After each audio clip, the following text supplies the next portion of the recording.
Good evening, everybody, and welcome to well, it's a night here in real life, but on the virtual world, it is an afternoon of modified racing from a classic New England short track. It's Stafford Motor Speedway in Stafford Springs, Connecticut. We are going to have a great show for you tonight with some heat racing and a feature to cap it off. I am Tyler Newitt. I am joined in the commentary booth tonight by Marco Barbonera. And running the production and cameras for us this evening is Jonathan Grabowski. It's my first time working with him, so I was bound to bungle the name. But apologies, Jonathan. We'll get it right at some point tonight. We have as I mentioned, we have a great show for you tonight. We've been watching practice. There's definitely going to be some action out there on the track today, Marco. This is a series that we're both a bit familiar with, but you more than me. So tell the viewers what they can expect to see out there tonight. Well, first of all, hello everyone. Hello to Tyler and of course to Jonathan. That's quickly becoming a very popular choice in the broadcast booth here at Apex Racing TV. Well, I have had the privilege to cover basically every race we did in this series here on Apex, apart from one or two really. And what I've seen over the course of the majority of last summer, but not only that, close, door to door, even though these modifiers don't have doors, but you know what I mean. Bumper to bumper racing, great excitement, and this is a new one. I think that Stafford is a track that is not very, frequently visited on the iRacing service. It's one of the more, let's say, obscure racetracks. One of the few short ovals that's been around for quite a while in iRacing that is not part of the base package, and so it will pose a challenge to, I would imagine, a few of these drivers who are taking their first maybe race around here. We have seen a lot of spins in practice, a lot of problems in getting the power down coming out of turn 2 and coming out of turn 4. So this is going to be interesting. Tire management, they will have, of course, 2 tire sets available in the main event. So tire management will be crucial, I think. You are absolutely right there, Marco, and it is hot out there in the virtual Connecticut world. 78 degrees. It's a May date in Sim, so that's a little more reasonable than early March in Connecticut. I think that's a little warm for that. But the track temp is up at 109 degrees, so we're going to see some slipping and sliding. As you mentioned, Stafford, not one of the base content ovals, but definitely a well-known short track in the New England racing circuit. So something that I would imagine a number of these drivers are familiar with, whether or not they've driven it before. You get a lot of repeat customers, I guess, if you want to call them that, in the modified zone iRacing. It's one of the more niche categories, I think. So you see a lot of the same names, same faces. Obviously, with this series, you see some familiar names and faces. So we look forward to seeing them out there tonight. It is just wrapping up with qualifying. These drivers have a few minutes to do a couple of laps. After that, we will get into the heat racing. 4 drivers will transfer to the feature from qualifying, and I will tell you who that is in just a moment. Oh, it's already switched over to the first heat race. So starting on pole for the heat, thank you. There are the qualifying results. So Timmy Catalano is going to be your pole sitter in the feature. Matt Sicardo in second, Jake Silva third, Tyler Catalano fourth. So those are the 4 who have skipped over the heat racing portion of tonight. And we are not going to see them until we get to the feature. But we have Ryan Grassi, who will be on pole for heat number 1. Paul Fly, Billy Kruska, Bailey Jelinas, Timothy Lewis, Alex Grates, Harold Rothery, Patrick James, Kenneth Massa, Michael Raskovic, Patrick Hosier, Ken Zeems, Weston Ward, Nick Galusha, and I thought we had a 19th car in there. Yeah, we are there he Adam is, Lambert. Adam Lambert. So, Legendary Adam Lambert. Number 48 Yes. He's been pretty popular in the summer. So the drivers you saw there, the drivers who qualified in the odd, spots, are the ones we are going to see in this first heat. I mean, I think Tyler, Billy Kruska, of course, Patrick Osier, Adam Lambert. Even though Adam Lambert still has to grid here, we're going to have 2 pace laps, so we have plenty of time to, but not a lot of time for him to jump into the car. Even though, if memory serves me right, we are having a bit of an extended gridding time, maybe. What can I tell you is that iRacing system has already sorted out the drivers, so we're going to have 2 heat races and then the feature. 4 drivers will transfer from each of these features, as you were saying earlier, and then we will have a 3-minute warm-up after the second heat, and then of course it's the big one, it's the main event, 80 laps bonanza at the end of the proceedings. I think we are ready to go. Yes. Yeah, we're rolling, and unfortunately that means Adam Lambert is not going to make the grid here, and that means he's not going to make the feature. With only 4 drivers transferring, it's not a full field transfer to the feature. So it's going to be 12 cars ultimately. Nope, that math is wrong. No, it's right. Sorry about that. 12 cars in the feature race, so our top 4 from qualifying, the top 4 from this race, and the top 4 from heat number 2. So Ryan Grassi, your 5th place qualifier, will lead the field to green here in heat number 1. Tucked in behind. Here's Lambert. He has magically reappeared in the pits. So he will take the start from pit road. Tough ask for him, but he can do it. Well, with the way we saw practice going, it's not impossible for 4 cars to sustain race-ending damage in this 8-lap heat, I have to believe. It's going to be rapid with only 8 laps between the heat. Expect a lot of fighting, pushing and shoving to get to the front. We are going to see some action for sure, and Grassi is away, got a great jump. Billy Kruska almost got into the wall out of turn 4 coming to the green, and the field has scattered behind them. Timothy Lewis got the jump on Kruska at the start. Kenneth Massa is up a spot and into the final transfer position in 4th, but they are battling heavily for that final transfer spot.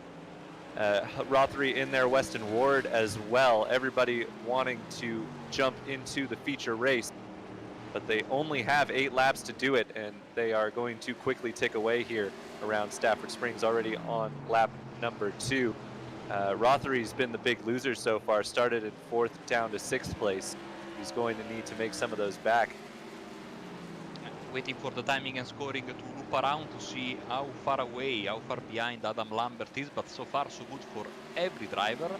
A little bit of a wiggle there for, I think, was Harold Rothery. They're coming out of third number 2 there, as we are already once again back on the start-finish line. So Lambert is still on the lead lap, barely on the lead lap.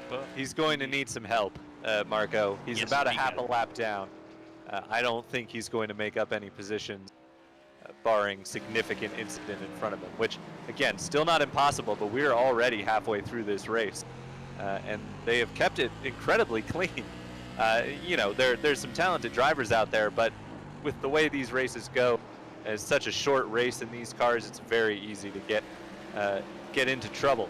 But currently there is Billy Kruska. He sits in 3rd. That's a pass for 4th going on behind him. That is Weston Ward moving past Ken Massa. And that is for the final transfer position. So keep your eye on that battle. This is what it's going to come down to. Ward currently slipping ahead into 4th place. And that was Massa in the wall, wasn't it? So that is going to help Weston Ward here, as now he has a slide, and that'll really open the gap up out the back. And help Weston Ward secure that 4th place. Obviously, he'll want to move forward if he can for a better starting spot in the feature, but he can breathe a little easy as we head to the final lap. 4th place in hand for Weston Ward. He's looking to the inside of Billy Kruska, not able to do anything. as they round turn 3 and 4. Crisco running that higher line than Ward doesn't seem to be causing him too much trouble. There is your checkered flag. Ryan Grassi, your winner. Weston Ward claiming the final transfer spot. Oh yes, we have our first 4, lucky drivers, and we have also the rest, first 4 unlucky drivers that we'll have to, see the rest of the proceedings from the sidelines, as there is no time in iRacing to, to stop, because we are already on the grid for race 2, and I think it's going to be Paul Fly leading the way, Tyler in front of Bailey Gelinas. There we go. Thank you, Jonathan. Alex Greitz in 3rd. Patrick James in 4th. Michael Raskovic in 5th. Ken Zims, a very, very, very, very popular name. And Nick Galusha will start in 7th. Ken Zims, of course, one of the biggest drivers in the Summer Series, if you can remember, and also later in the other events we did. Absolutely, Marco. And while they are pacing, just want to take a moment and talk about our friends over at the Virtual Racing School. For those of you not familiar, if you are involved in iRacing, the Virtual Racing School can help you improve your on-track performance with over 50 data packs for road and oval racing, as well as dirt road and dirt oval racing. You get setups, you get track guides, and all of that can be used hand in hand with Virtual Racing School's data analysis software.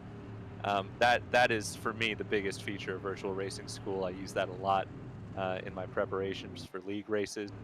Super handy because you can just load up a setup that a pro has used, basically, and compare against them. So really handy feature, and also would be remiss not to mention the one-on-one coaching that is available on offer. So we are green in heat number 2. It was a great jump there by Paul Fly to clear Billy Gelinas, who now falls another spot to Alex Greitz. Patrick James is your current transfer spot holder. He's got Michael Raskovic and Nick Galusha in tight behind him. Ken Zims fell back a little bit on the start and has reset to the pit lane. So something gone on there with Ken Zims. And he is not going to transfer to the feature. Oh, that was very, very close, Marco. That was Gelinas nearly getting into the back of Greitz. Yeah, that was extremely close. We are on board with Patrick James in 4th position, the transfer spot. Of course, it has gotten a little bit easier now with Ken Zims heading to the pits. Going to be side by side there. Oh, 3 wide almost. They almost make contact. They leave to tell the tale, but now the top 3 are sailing away, and this is going to be basically a 3-way scrap for the last transfer spot. Yeah, that got really hairy there. I don't know how Patrick James held on to it after the contact with Nick Galusha. And Michael Raskovic really helped him out there, because he definitely could have stuck it in and, well, essentially ended those 2 chances of making it through to the feature. Instead, he backed out and lived to fight another day, as that's the wall for Patrick James. That's not going to help, and he loses that spot for now to Nick Galusha. He'll try and fight back, but it does seem as if Nick has a little bit of pace on Patrick at the moment here with 3 laps remaining. Just now completing lap number 5. And it looks as though Galusha is able to stretch that gap just a little bit. You see him dipping that wheel below the yellow line and then sliding up, kind of diamonding the corner. That's really what you got to do around here. There's not a ton of banking to help you out. It's really just a matter of getting it kind of angled and pointed off of the corner. But even then, it's very difficult to get that traction in the rear tires because it's so slippery. So hot out there. So these drivers fighting with the car. Yeah, you see Ken Zims making his way back on track. He is not going to make it to the feature race, unfortunately. White flag for Paul Fly. He's already secure of his final of his spot in the final. We have to determine who's going to finish 4th. So Paul Fly wins. Yes, he does, by inches over Greitz. Gelinas second, ouch. And Nick Galusha will take your final ticket to the main event, Tyler, and now we have ourselves 3 minutes to catch our breath and get ready for what is going to be again the feature race for tonight, scheduled for 80 laps or 1 hour and 10 minutes, whichever comes first. As you can see, these beautiful graphics on the screen presented by Jonathan and presented by SDK Gaming, which of course I can vouch for, being regularly in my daytime job a broadcaster for Apex Racing TV, and then I'm literally moonlighting, even it's 3:45 in the morning, as a commentator. With SDK Gaming, you can add a virtual live ad to iRacing, showing timing towers and answer relative boxes, minimaps, fuel calculators, and more. You can stream to Twitch with the most complete overlay on iRacing, and you can also license it to broadcast your league and series. And SDK Gaming can sync your commentary team cameras, just like we are doing, Focusrite and overlay with your broadcaster, and of course, it can be very, very helpful when doing team races, for example. You can adjust your team strategy on the fly with the most accurate live timing on iRacing. I might be biased, but I can really vouch for SDK Gaming, and as a broadcaster I've worked with other softwares, and trust me, nothing comes close to the beauty of iRacing live timing, and it's it's sister apps like SDK Gaming, Live HUD, and others. So again, big thumbs up, and if you want to know more, SDK-gaming.co.uk. That's SDK-gaming.co.uk for more information. Tell them Marco sent you, and you will still pay the full price. But tell them that Marco sent you. Well, Marco, I also wanted to just take a moment to mention the Apex Racing Academy. Obviously, we here at Apex Racing TV work closely with everybody at the Academy, and you can too, with 29 data packs.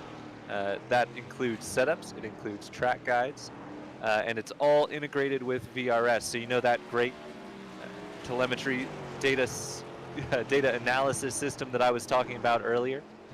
You can use that with Apex Racing Academy as well.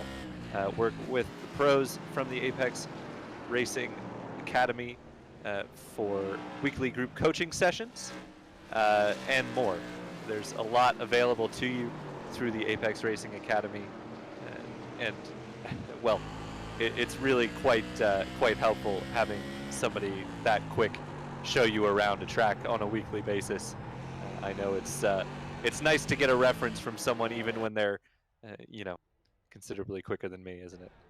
Tyler, I have breaking news for you, because everyone has been admitted to the main event. So we will have even those drivers like Ken Zims and Adam Lambert, those big names, who basically started way back, or didn't even take the green flag. Here we go with the starting grid. That's great news, Marco. Good to hear we're going to have a full field for this feature race. And leading that field to green is Timmy Catalano. With his qualifying time of an 18.829 second lap, he is going to pace the field ahead of Matt Zaccardo. Jake Silva will start on the inside of row number 3. Tyler Catalano on the outside, row 2, excuse me. Ryan Grassi, winner of heat number 1, will start on the inside of row 3. Paul Fly, winner of heat number 2, to the outside. Timothy Lewis starts 7th ahead of Alex Grates. Billy Kruska in 9th. Bailey Jelinas in 10th. Weston Ward starts 11th. Nick Galusha in 12th. And now for the drivers who we didn't think were going to make it, but are glad to have nonetheless. Kenneth Massa will start 13th. Patrick James 14th. Harold Rothery 15th. Michael Raskovic 16th. Patrick Hosier in 17th. Ken Zimes 18th. And of course, Adam Lampert in 19th. And the good news, Marco, is I can confirm that Adam has made the grid for this race. So we will have the full 19-car field. They are all on track at the moment. There you see him for 80 laps around Stafford Motor Speedway. Mr. Consistency himself, Adam Lambert, is going to be racing. but of course also Ken Zims and all the other drivers starting from the back, we'll have to keep an eye on them. I would imagine cautions will be on during this main event, and let's get ready to go racing. This is going to be very, very intense. Pace car is in. A late jump there for Catalano. He waited a long time, well longer than anyone we saw in the heat races, but he's gone now. Jake Silva got a good jump thanks to starting in behind Catalano. Matt Zaccardo dropping back, and he's stuck on the high side, which is never good news in a short track. He is going to lose a few more positions. Ryan Grassi, winner of heat race number 1, going to see if he can stick his nose to the inside of Zaccardo. But actually, it was a sideways moment there from Tyler Catalano, and the loser is unfortunately Alex Grates. He got, I think they locked bumpers there, and Grates ended up spinning, whereas Catalano was able to recover in 6th place, though he did lose a couple of positions there. And I think since he spun on the inside, okay, hold on that thought, because we have a car on its lid. And that was Billy Kruska. Billy Kruska, yes. Yeah, unfortunately, so, Billy, not sure how he ended up there. I'm sure we'll get a replay in a moment, but that was not where you want to be in a modified, or any race car for that matter. I don't think there's a race car I can think of that should be on its roof, but here we will get a replay of what happened. Oh, Billy just got the wall. It was all on his own. Yeah. And I think made contact with somebody else there.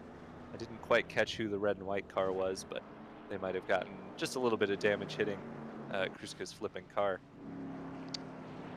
I'm going to guess it's Michael Raskovic. Sorry, Marco, I was just noticed that he is also in the pits. So yeah, I wanted to say it was probably him because we had the same thought because he was shown on our live timing software that he was sitting in the pit, so we are under caution, and he is taking tires, and that might be an oversight on his part. Maybe he didn't uncheck the because of course again they have 2 tire sets, which means that one is the one they start with, and one is waiting for them on pit road. So if my calculations are correct, and my interpretation of the English language is correct, which probably both are wrong, but that means that they only have, basically this means that Michael Raskovic is going to have to finish the race with these tires no matter what. So good luck to him, but it's going to be tough, but caution. So I was just going to say, Marco, the good news is if your understanding of the English language is wrong, then so is mine, because that is also how I interpret it. One tire set to start and one in the pits, so that's going to be tough. Obviously with the caution laps counting, it's going to be a tough road anyway for Raskovic or Billy Kruska to get back in this race. We are already on lap number 6 while they are still on lap 3 rather. So these drivers are going to have a tough order, tall order rather, to get through the field. But we are formed up 2 wide. The lights are out on the pace car. We are going to go back green. Timmy Catalano, who has led from the start, will take them to the green flag. He has Jake Silva to his outside, and Matt Zaccardo in behind him. So Zaccardo, in all that chaos, managed to hang on to 3rd place, and that is Sylvia in the wall. And that was a nudge to Paul Fly. I think it was from Nick Galusha. I believe Fly kept it out of the wall, but it was close, and there's more wheel-to-wheel contact. That is Fly and Billy Jelinas getting together. So Paul Fly has had not an easy go of it on this restart. Yeah, now of course, as you were saying earlier, he's been forced to suffer on the outside line, which is of course not where you want to be. The risk of getting freight trained is very, very high, and you have to really fight to find your spot in. I think he has been able to do so, slotting in behind Jelinas and in front of Ward. As we see Kenneth Massa, let me tell you, there is plenty of Italian names, and this makes me extremely happy tonight in the field. So I have a lot of drivers which I have a soft spot for, so to speak. One of them, well, we have three of them leading the way: Catalano, Silvia, and Zaccardo. So right now, you know, in Italy we try to appropriate ourselves of everything that is even like 1% Italian. So I will definitely say that Italians are ruling this race so far. Well, the other thing, of course, Marco, is I'm being a native New Yorker. Noticed that a lot of New York team logos at the start. I think both of the Catalanos had New York on their cars, and several other drivers through the field. So you can claim the Italians, and I can claim the New Yorkers. I think the original name of the series was the New York Thunder, and then it got changed to East Coast Thunder. So, yeah. Well, of course, the modified super popular up in New England, including New York. Obviously, I'm from Long Island, so my local track is Riverhead Raceway. There's a we have quite the ooh, yeah, that is Rodri, and he's trying to make his way back onto the track. Then someone has clipped the wall there. Timothy Lewis going on the inside of the number one car of Ryan Grassi, but we see the problem here for Rodri, Tyler, and I think he clipped the wall very hard. Yeah, that was pretty heavy contact. That's going to maybe knock Toe out a bit as he was recovering there. These cars are pretty durable. They can take a bit of a beating, and with those bars down the side, they can handle some wall contact. But Rothery definitely set back a ways. He's 2.5 seconds off the next car ahead of him. This is a move for, I believe, 6th place. This battle between Weston Ward and Nick Galusha, indeed it is. Look at Tyler Catalano there, lurking behind his drivers. Yeah, he the opportunity. And of course, Catalano hasn't been racing as much as both of those drivers. Of course, had to race their way in through the heat. Catalano qualified in from 4th, but after his early spin, he finds himself back in the pack a bit. He's going to have to do some moving forward, which he hasn't had to do yet tonight. Obviously, an experienced runner in this series, both of the Catalanos, so would expect him to be able to do that. But at the moment, a bit stuck back in 8th place, 4 spots down from where he started. Jake Silvia is not letting up, but of course not really finding the opportunity, or maybe not really wanting to force the issue this early with Timmy Catalano there in the lead, but he's very close. The lap times are on par, sometimes even better for Silvia. Now he keeps these up, and look how much he has to fight with that steering wheel to keep the car pointing in the correct direction. Still getting closer and closer. Oh, you know what? He might look to drive on the inside right now. There he goes. They almost make contact. Do we have a change for the lead, Tyler? I think we do.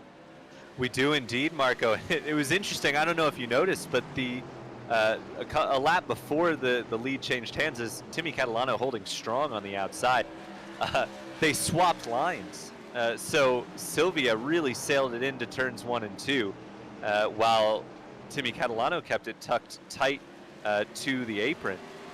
Then in 3 and 4, it looked as though Catalano saw what Silvia was doing, tried to run the high side, but Silvia stuck it to the apron.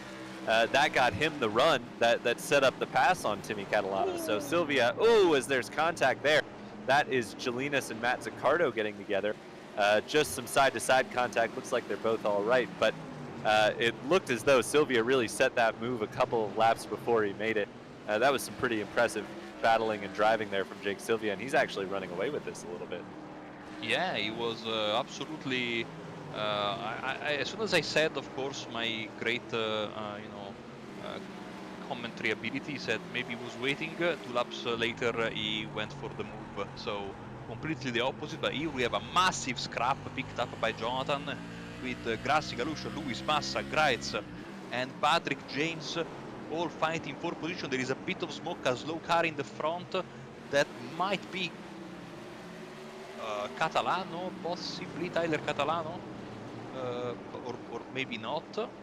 It's the 64 of Tyler Catalano, who might have run into some difficulties at then, because he is going very, very, very, very slowly.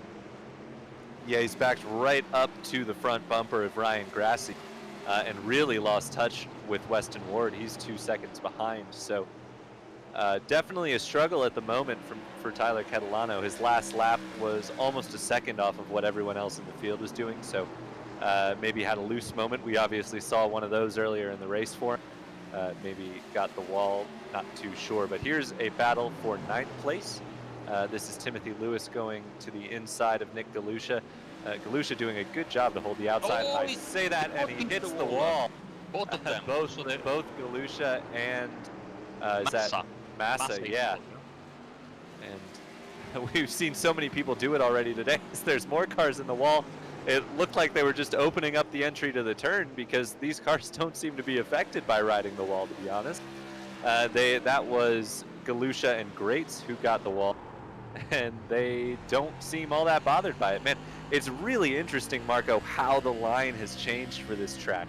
When we started, everyone was kind of doing the diamonding of the corner. You dip your left side tires below the white line on entry and maybe again on exit.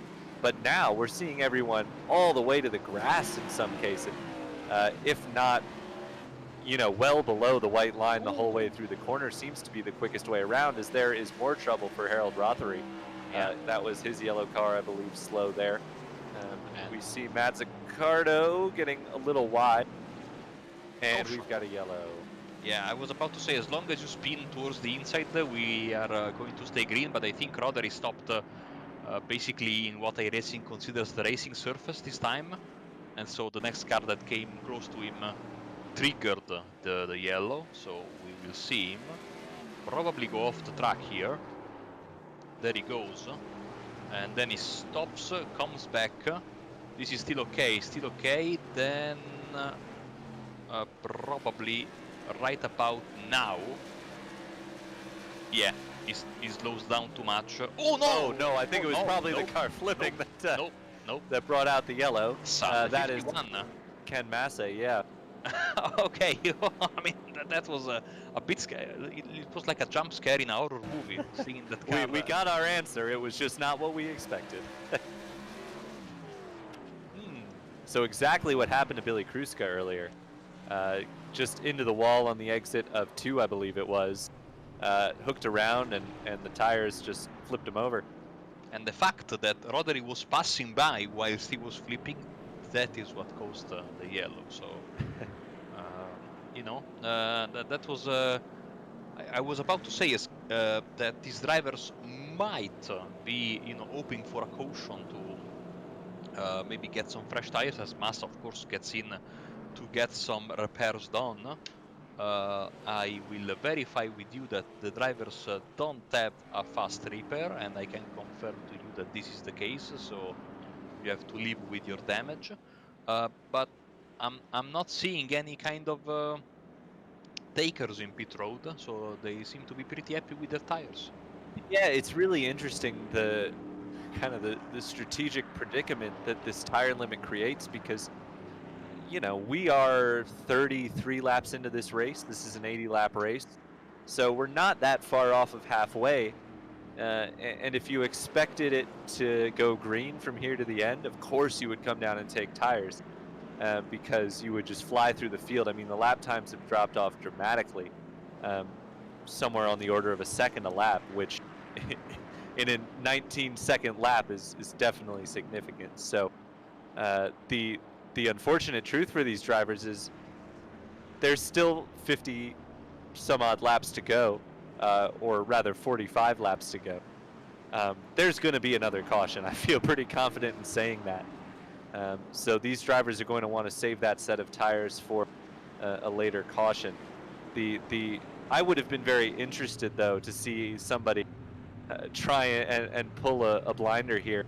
Just come down, take tires, maybe zip through the field, and just hope beyond hope that it goes green to the end. I mean, it would be definitely a Hail Mary, but for somebody in the back of the field, I mean, you know, Ken Massa's still on the lead laps, so if that car isn't too badly damaged, maybe he, I don't know if he took tires, but if he did, we could see him moving forward here. Paste carries in, and we are restarting.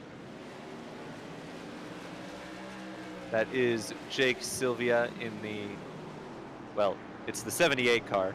It says 50 on my timing screen, but that's just the way it works. Yeah, confusingly enough, Gelinas is a 78 on the timing and on his car. Yeah, so we've got 270. I think Gelinas has letters next to it, which is the usual short track differentiator.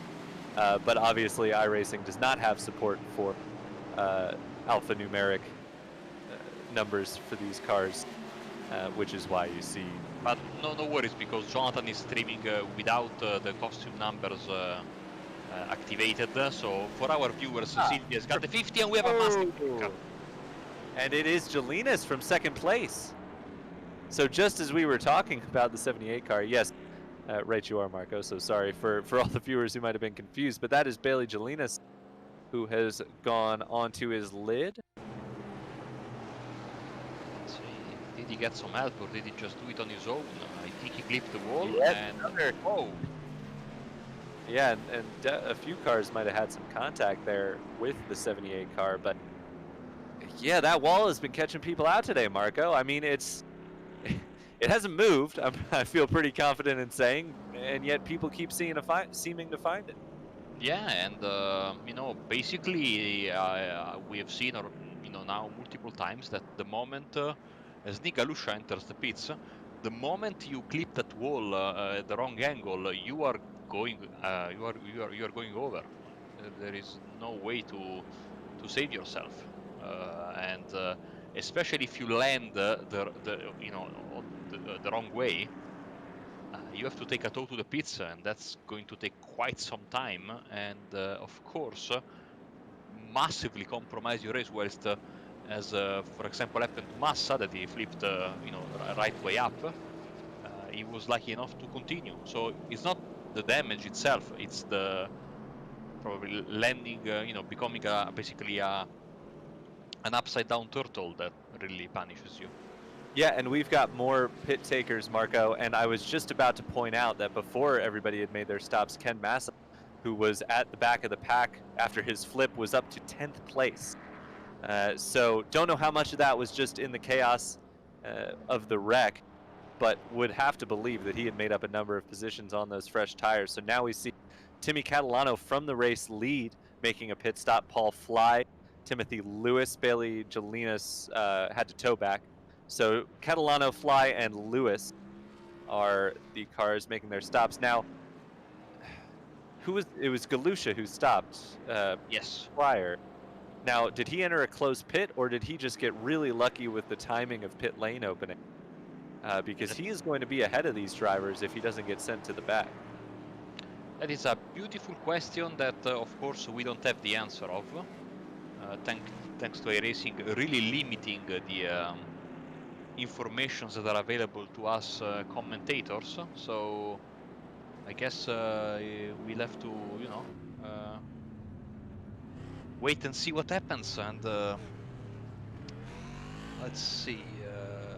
He seems to be. He does seem to be holding position. Yeah. It's not making him let people through. So Nick Galusha must have just gotten lucky there with the pit lane opening a lap early. So that'll be your car to watch. Interestingly, Timmy Catalano came out behind Paul Fly. So it was a quicker pit stop for Fly. But that's the group of cars from 12th on back who have made a pit stop for tires.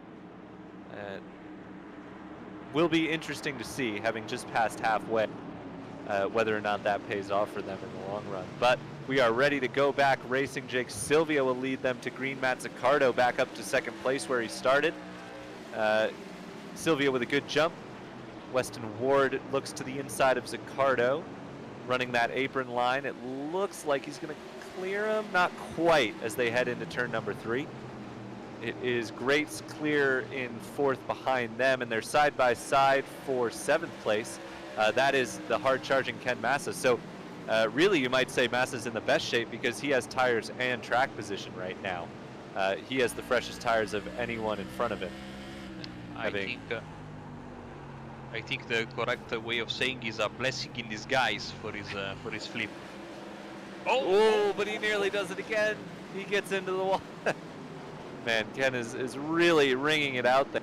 Now that car in behind him is Nick Galusha, who is also on fresh tires. So that advantage that Ken had is about to disappear as Galusha sends it to the inside. They're both being held up pretty substantially by Patrick James right now.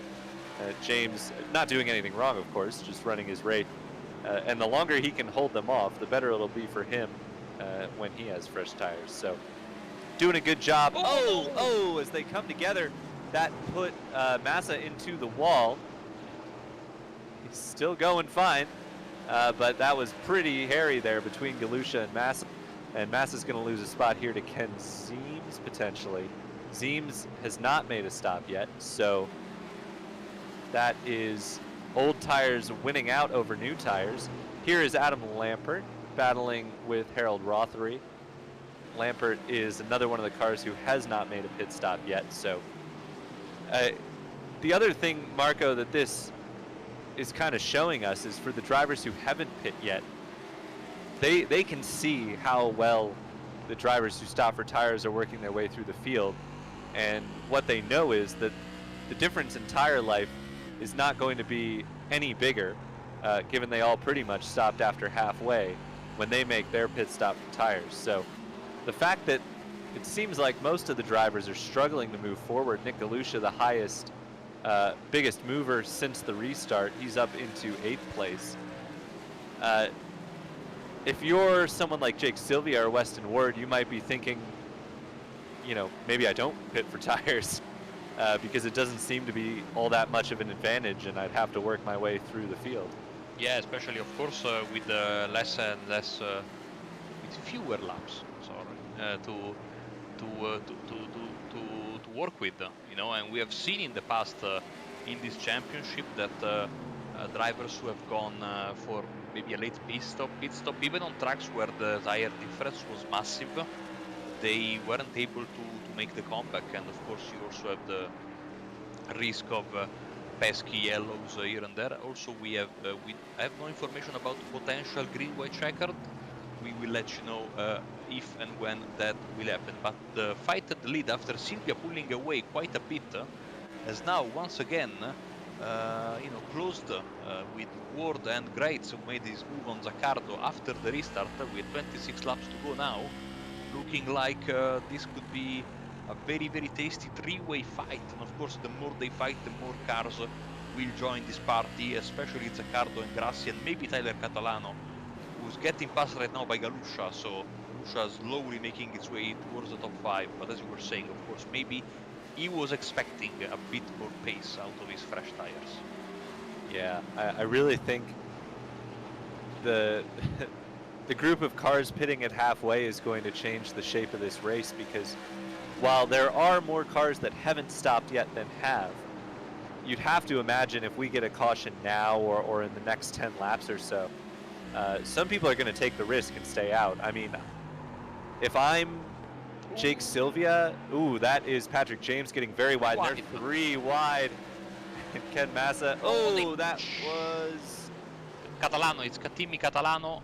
Oh, our early race leader, Timmy Catalano, finds himself in 13th place. He really hadn't made much ground up, and he's got a bent up front end.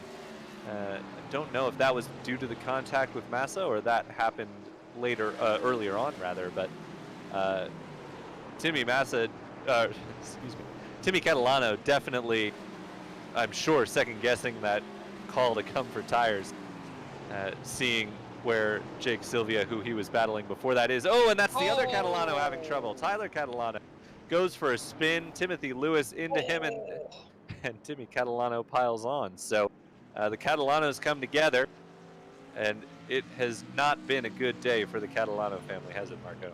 No, and you know, drivers trying to take avoiding action, but I think Adam Lambert was one of those who piled into Tyler Catalano's misery. Let's see the replay once again, and you will see him losing on entry.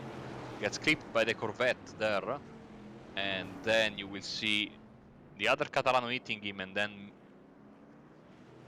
Lambert was able to stop just in time, I think. So you know, he made it work with some great avoiding action, but there is Adam Lambert, Mr. Consistency. Now we have James, Timmy Catalano, Lambert, Tyler Catalano, of course, and yeah, this is the amount of takers we have. No movement from the top 5, so... You do wonder, though, Marco, if it's a situation, once again, where pit lane opened later and the cars at the back got in, as we see everybody looks like lining up. Now, if you're Jake Sylvia, Marco, are you pitting? No. I agree, but we're not Jake Sylvia, evidently. Oh, no, he faked us out. Yeah, he stays on track in that 50 car. Doesn't look like anyone from that lead group is. Yeah, I think at this point, what's done is done. We're probably going to restart with round about 16 laps to go, I would say. Maybe 15. And I would have to believe that, you know, if you're Jake Sylvia, you're just hoping that Weston Ward, Alex Grates, Matt Zaccardo, Ryan Grassi can hold on. The one benefit that Sylvia has, and all of the cars have, is that the first 2 cars on tires are starting in the outside line.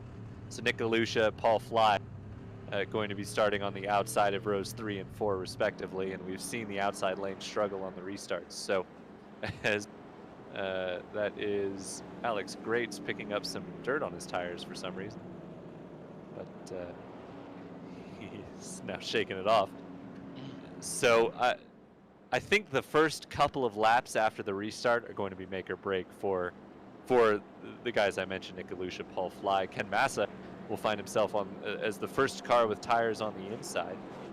And then there's the group that just stopped for tires. So Adam Lampert was in. Patrick James, Timmy Catalano pit again, but obviously can't take tires again. So he must have just been pitting for damage repairs. Patrick Hosier pit. So we will definitely see some of those cars moving forward here before this race is over. But it's going to be very interesting, Marco, as we are ready to take the green next time around. Who wins and who doesn't as far as the tire wear battle is concerned. It's really played out interestingly for the strategy, and I think we're going to have a heck of a final 15 laps on our hands. Let's see if the driver in second will be aggressive. Oh, they are already banging into each other as the green flag drops once again.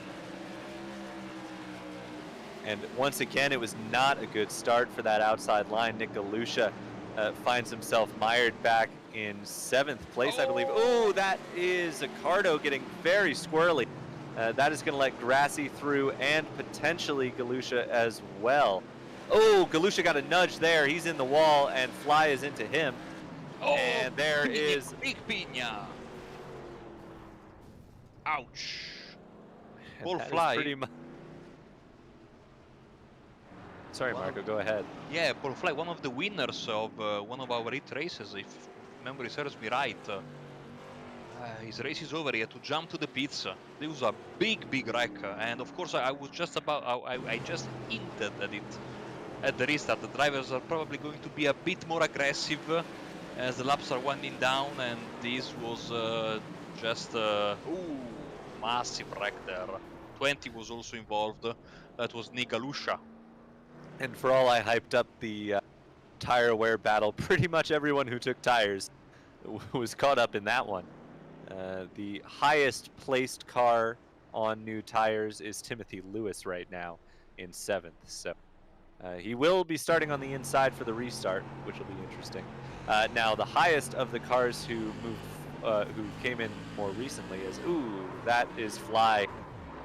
Yeah, and nothing he could really do there. Let's see. Well, once... sorry, I've just forgotten who it was. Once Galusha got into the wall in front of him, there was absolutely nowhere he could go. He was boxed in.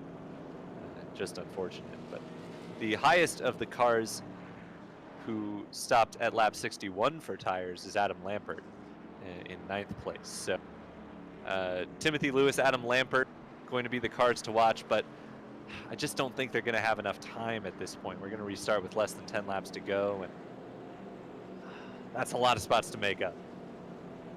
Absolutely. I think that staying out will prove to be the winning strategy tonight.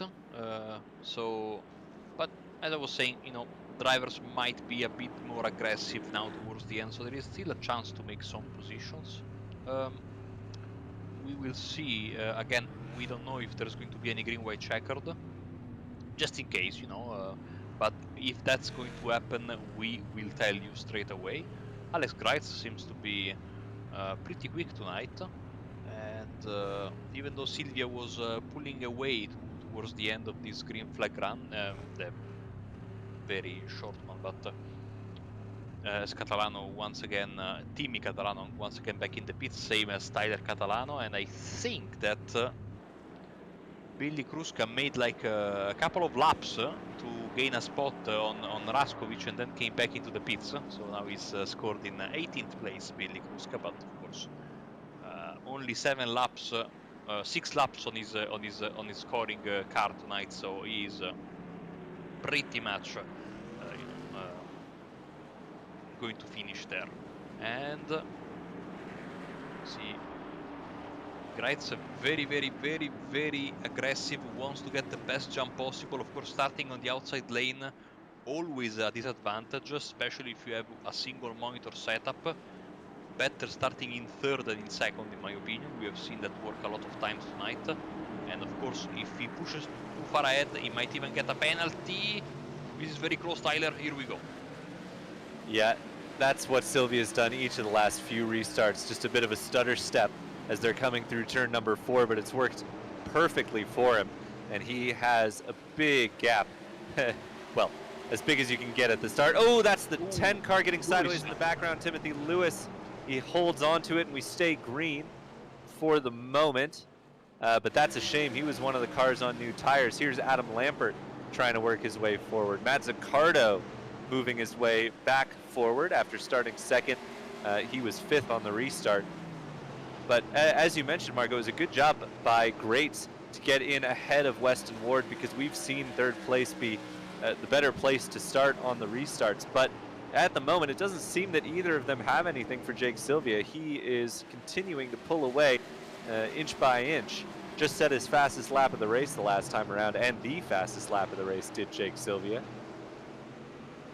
Here is the battle for 5th place. So top 5 up for grabs. Ken Zeems has it. Ryan Grassi wants it. Grassi, winner of heat number 1. So he knows how to get it done, but didn't have to do any passing in that one. He's got to do a little bit here. Ken Zeems, biggest mover of the race. Tyler, plus 13, of course. Absolutely right, Marco. We saw him have some trouble in his heat race, which sent him to the back, but he has moved his way forward quite well up into 5th place, as we said. Now that last time around, Greitz matched Silvia's fastest lap of the race and fastest personal lap. So those two kind of on even footing here, but that's not what Greitz needs. He needs a little bit better than even footing, and he's running quickly out of laps to do it, as we are about to take 2 laps to go this time by. There is the flagman, so it's 2 laps to go. That gap is about 0.3 of a second. You can see it. Oh dear. Not sure who that was. Just as Ken Zeems went past Grassi, Adam Lambert has had an issue. Number 48. I know where this is going. Yep. Oh, he kept it kept it right side up, but brings the yellow out. Okay, we have 3 green-white checkered attempts, Tyler. Beautiful. All right. Now, it should be interesting for sure, but it seems that if anyone is going to challenge Jake Silvia, they need a couple laps to get worked up, and don't think they're going to have it. We'll see. You know, a bad restart can happen at any time. I'm not wishing it on Jake, of course, but you know, and mistakes can happen. But what a shame for Jake. He was basically controlling his way to the checkered flag, and you know, at basically the last possible moment, I think he was getting around turn 3, turn 4 of the penultimate lap. Flagman with his white flag in hand, and all was stopped by the crash of Adam Lambert, who was apologizing in the voice chat, in the text chat, my apologies, for this caution. And you can see the lap counter there on the top left of your screen will bounce back and forth for a bit as they will try to decide what's going on with its life. But I can guarantee you it's going to be a green-white checkered attempt 1 out of 3 so this race will end hopefully under green flag conditions. If the drivers are naughty, well, we will finish under caution, but we'll give them 3 attempts at having a clean finish. Of course, the moment they take the white flag, the race will go to the checkered flag under green. There is no in iRacing there are no yellow flags cautions on the final lap. So after taking the white flag, so even half of the field could. Oh, what's happening to Grates? I think he's just doing that because we saw him doing that under the previous yellow. So you know that it's a bit of a controversy in the world of iRacing right now. Then that basically, but this is more prominent in road racing, of course. But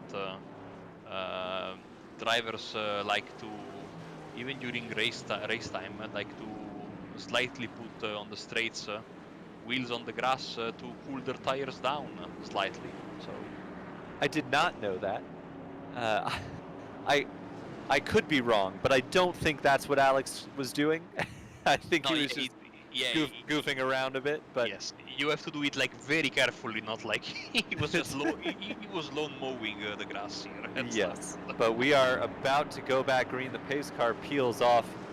Will it be another perfect restart for Sylvia? He gets a great jump, no stutter step this time. Grates is going to clear Ward into turn number 1, but does he have anything for Sylvia? And can we stay green, or are we going to have another yellow? Oh, it's a bit of a wiggle there from Zaccardo, but everyone hangs on to it. They make their way around turn number 3 and 4. And we are going to get the white flag, and Sylvia has stretched that gap out. Grates just dropping back a couple of car lengths, but I don't think anyone has really had anything for Sylvia. Sylvia, who just put in the fastest lap of the race on the first lap after the restart, he knew it was go time, and he went. And Jake Sylvia will cross the line, your race winner here at Stafford Motor Speedway for the East Coast Thunder eSports. A pretty commanding performance, Marco. Great stuff. Congratulations to Sylvia, Grates and Ward for the podium.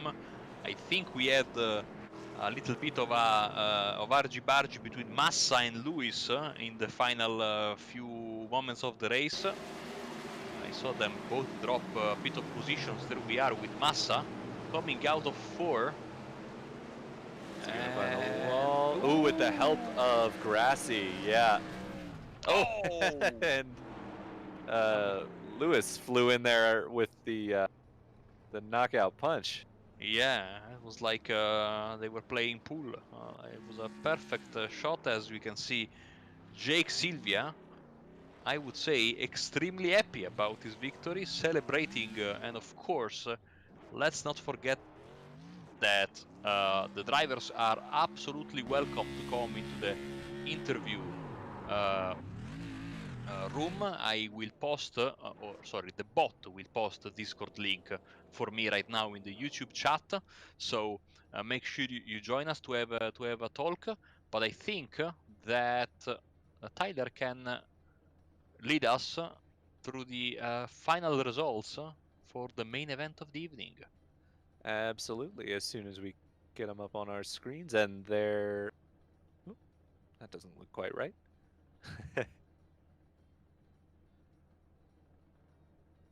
There they are. Your race winner tonight at Stafford Motor Speedway, Jake Sylvia, was 3/10 clear of Alex Grates at the finish. A pretty remarkable effort in 2 laps to open up that much of a gap. Weston Ward comes home 3rd. Ken Zeems in 4th. Matt Zaccardo rounds out your top 5.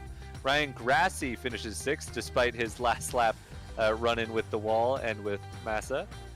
Harold Rothery comes home 7th with a a kind of quiet but solid performance. He just kept his nose clean and brought it home in 7th place. Patrick James finishes in 8th. Timmy Catalano, after leading much of the early part of the race, picked the wrong strategy, comes home in 9th. Adam Lampert rounds out your top 10 ahead of Ken Massa, who we saw have that last lap issue. Patrick Hosier comes home 12th. Timothy Lewis also involved in that final lap. Carnage comes home in 13th. Nick Galusha, the first of the cars off of the lead lap, comes home 14th. Paul Fly 15th.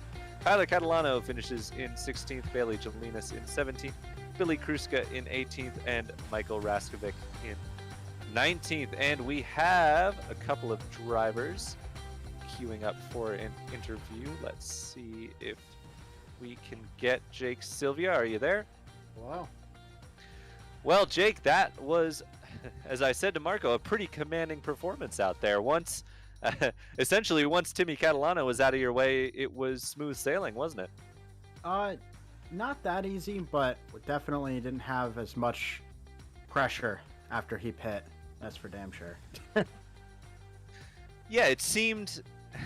we were discussing the strategy up in the booth, and it seemed to be pretty split as to whether or not to take tires. Obviously, in hindsight, the decision you made was great, but was there any doubt at some point that you should have come down pit road once you saw some of the other front runners doing so?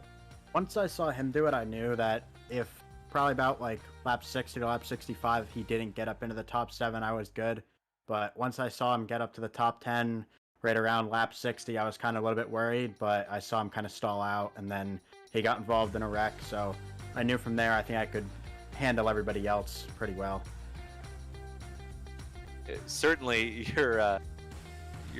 well, I think it's fair to say that once you got by Timmy, you were solidly the quickest car on track. We saw Alex match your fastest lap, only for you to beat it again in the green-white checkered. Have you driven Stafford a lot before, or was it just you showed up here and it clicked for you? I've ran a decent amount at this track, but I think a majority of it comes from real life. Just having the laps and, you know, all the seat time in the legend, it definitely helps with something like this. Awesome. Yeah, in the legend at Stafford, you mean? No, I run Seekonk, but I gotta say, the translation with the weight transfer, the way the setup was today, it was definitely a lot closer than I was expecting. So that definitely played into my favor. I'm not too good in these cars here, but the way the setup worked tonight, it definitely fell into my lap there. I think you're being rather humble to say you're not too good in these cars. You sure showed the field that you were pretty capable. But are you looking forward to doing the rest of the season with the East Coast Thunder series? Yeah, I didn't think I was gonna run it all. I just came here, you know, to see how the first race went. If it played out well, I was gonna run, and clearly it did. So I think I'm gonna stick around.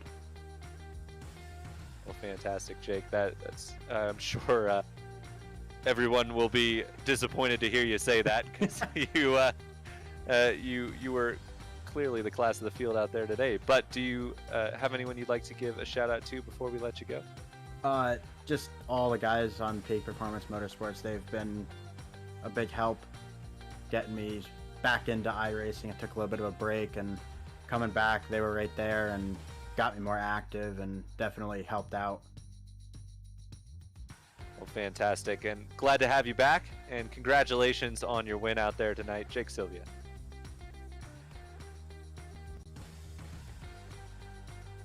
Looks like at the moment we just have one more driver who wants to talk to us, Marco, and I'll go ahead and grab him for you, or you can do it as well. Take it away, Marco. Yeah, welcome Alex Greitz into the interview, into the booth, and first of all, congratulations on your second place finish. Tell us about your race tonight. How did your evening go? It started off pretty rough. I think on like lap 4, when the first yellow came, or a couple laps before the first yellow came out, someone was spun in front of me. I got sent down to the grass, and I had to rebound from that. I'm pretty sure I restarted basically about last in that first restart. So I kind of had to work my way forward from there. Slowly made my back up through the field, and I think I restarted third behind Jake. And that's kind of when I felt like I was able to make a move. Or no, that's not true. I restarted like fifth. That's when I felt like I was finally able to make my way up to the front. And then I was settled into third. And then once that last yellow came out, I got clear of I think it was Weston in the 5. And I was just trying to chase down Jake, but I don't think I was a little bit. I was just quite a little bit off, so I just couldn't catch him. But I tried, and it was fun running with him. I actually joined this race only because he told me about it. We were in a Discord call before, and he's like, "Oh yeah, I'm running this league," so I decided to hop in. And for hopping in at last minute, I don't think I did too bad. Oh no, absolutely, you did absolutely great. We were wondering in the commentary box about tire strategies, and it seemed like you guys in the top 5 opted to stay put. What was the thinking behind that? Did you really think that there was no advantage in pitting, especially if you were, at the forefront of the pack? Well, I knew you'd be a little bit quicker on new tires, but after driving through the field, I was like, it's way too hard to pass. So I decided that its track position was more important than tires, and being able to hold the position on track rather than have the fresh tires be more beneficial, because it's just so hard to pass at this track that I would probably just get stuck in the back. I wouldn't be able to get back up at the front even with the new tires. Well, Alex, it's been a fantastic job for you, especially on such short notice. Before we let you go, if you want to give a shout out or say hello to anyone, this is your chance. Just Proximity Racing. They're who I drive for on the sim, and they help me out with a lot. Plus, all the sponsors come along with the team, and Splashing Go Graphics for making the awesome paint scheme I had on tonight. Awesome. Well, thanks a lot, Alex, and hopefully we'll catch you soon here on Apex Racing TV. Thank you. And that was our second place finisher, Alex Greitz. Unfortunately, we don't have anyone in the interview waiting area. Let me just quickly give you a recap of what's coming next on Apex Racing TV. And since we are in that lovely time of the year where the timings are all messed up, I will strictly follow GMT, so we can all agree on something.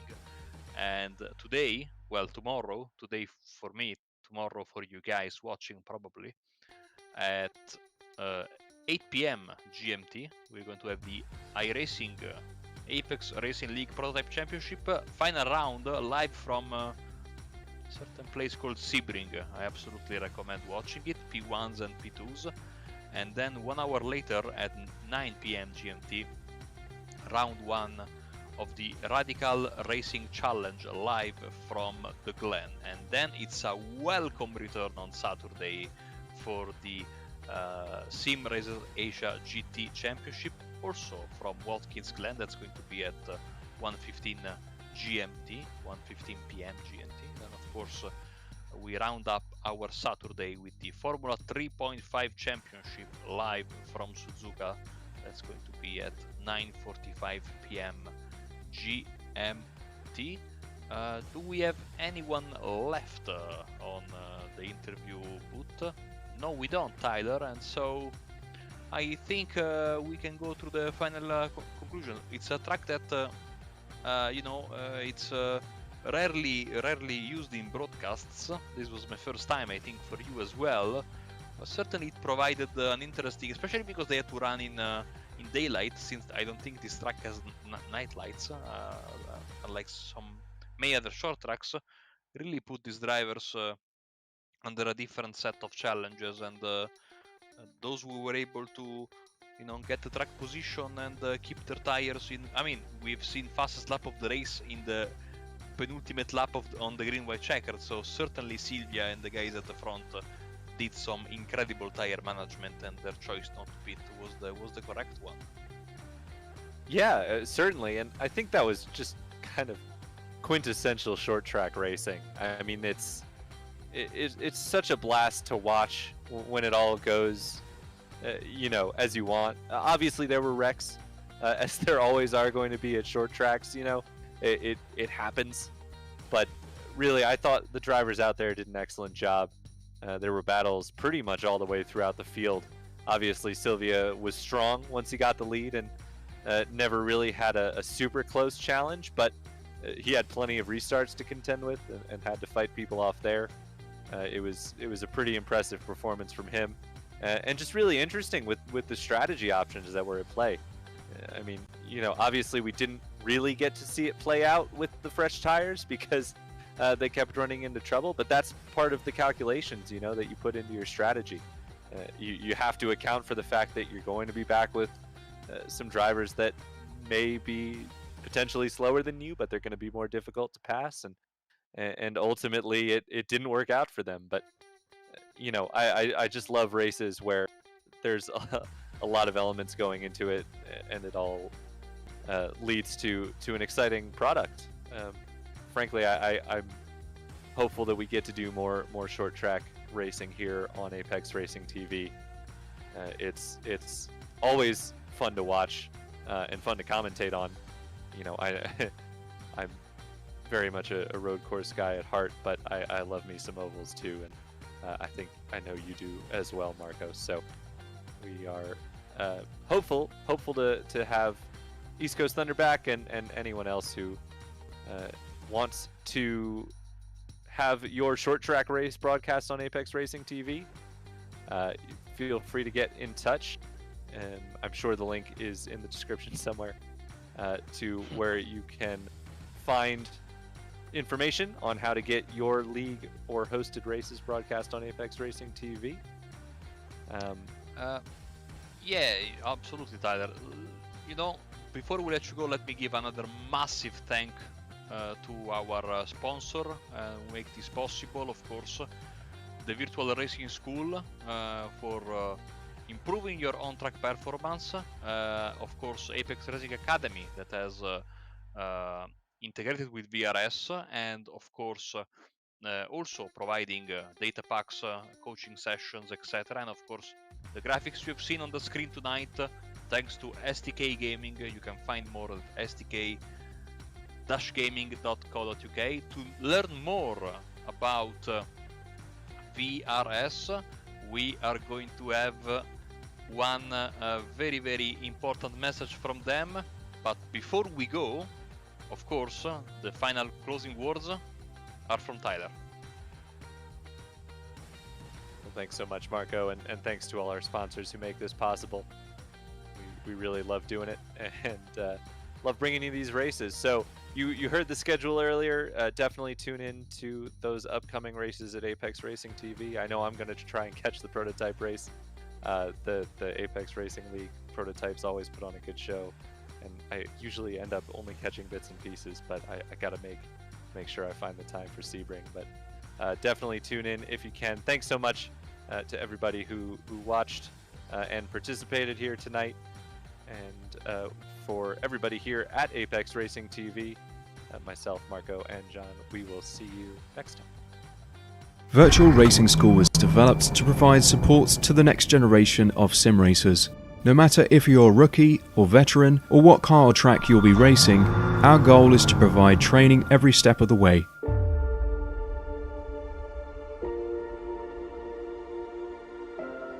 We found that iRacing can be quite difficult without proper training. There needed to be a way to prepare for on-track racing. With VRS, you can literally learn from the best sim racers in the world, including 4-time NASCAR iRacing World Champion Ray Alfala.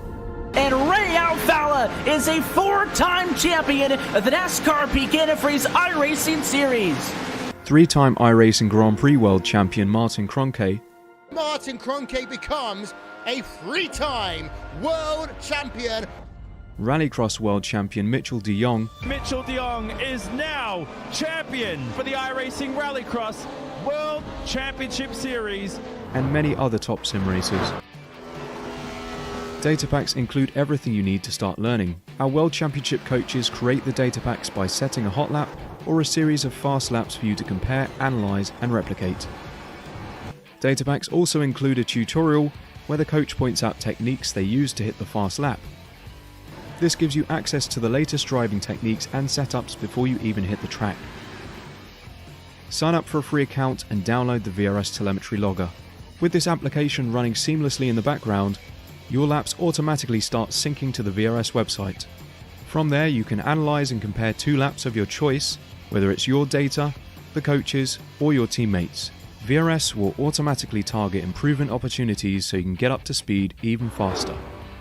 VRS also makes it easy for you to request and schedule one-on-one or group coaching sessions. These sessions can range from 30 to 90 minutes, and you can select the car, track, and setup combination of your choice.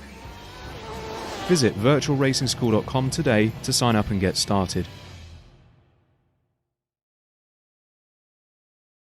Virtual Racing School was developed to provide support to the next generation of sim racers.